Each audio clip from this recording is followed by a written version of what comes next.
Aileron dapat bergerak ke atas dan ke bawah, dan karena alasan itu, daya angkat dapat menurun dan meningkat secara berurutan.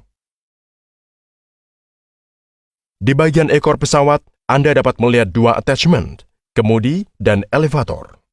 Anda dapat mengontrol gaya vertikal di bagian ekor dengan menyesuaikan elevator. Dengan menyesuaikan kemudi, Anda dapat mengontrol gaya horizontal. Sekarang, mari kita masuk ke bagian yang paling menarik dari video. Mengendalikan pesawat menggunakan attachment sayap sederhana ini. Mari kita mulai dengan bagian lepas landas penerbangan. Untuk membuat pesawat lepas landas dari tanah, yang harus Anda lakukan adalah meningkatkan daya angkat menggunakan berbagai teknik. Dan pastikan daya lebih dari tarikan gravitasi. Pilot menerapkan semua dari 3 teknik peningkatan elevator bersama-sama untuk menghasilkan lepas landas. Pertama, kecepatan pesawat meningkat dengan meningkatkan daya dorong mesin. Ketika kecepatan pesawat cukup tinggi, pilot mengaktifkan flap dan slat. Daya angkat semakin meningkat karena ini. Ketika pesawat siap untuk lepas landas, mereka mengaktifkan lift ke atas. Gaya ekor memiringkan pesawat seperti yang ditunjukkan. Dan sudut serang airfoil akan meningkat. Elevator tiba-tiba meningkat karena ini dan pesawat lepas landas. Biasanya sudut serang dipertahankan sebesar 15 derajat untuk lepas landas. Dalam diskusi ini, kita membicarakan tentang dorongan mesin.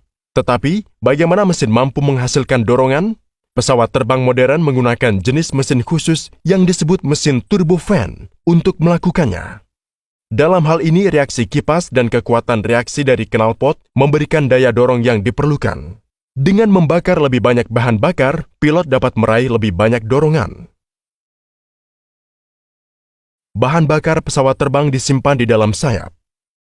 Setelah lepas landas, selanjutnya muncul fase nail dari pesawat. Selama dorongan mesin melebihi drag, kecepatan pesawat akan terus meningkat. Semakin besar kecepatannya, semakin tinggi pula daya angkatnya.